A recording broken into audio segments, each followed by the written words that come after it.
YSR Congress party వివిధ పదవుల్లో Congress party పెట్టకముందు కూడా వైఎస్ఆర్ కాంగ్రెస్ పార్టీ ప్రతిష్ట కోసం జగన్మోహన్ రెడ్డి గారు ముఖ్యమంత్రి చేయాలన్న ఆలోచన కోసం రాష్ట్ర వ్యాప్తంగా తిరిగి జగన్మోహన్ రెడ్డి గారి గెలుపులో నేను కూడా భాగస్వామ్యం కావడం జరిగింది. వైఎస్ఆర్ కాంగ్రెస్ పార్టీ యొక్క పరిస్థితి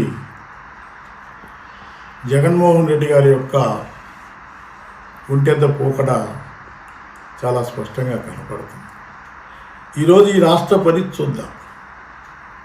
ఒక రాజధాని లేనటువంటి రాష్ట్రంగా, అంతేకాకుండా ఈ రాష్ట్రంలో ఉన్నటువంటి అత్యధిక జనాభా ఉంటే బీసీ వర్గాలకు సంబంధించి ఒక తడం ఆలోచిస్తే ప్రతి ఒక్కరు కూడా ఈ దేశానికి స్వతంత్రం వచ్చి 75 సంవత్సరాలు అవుతున్నప్పుడు కూడా వారి యొక్క అభివృద్ధిలో, వారి యొక్క పురోభివృద్ధికి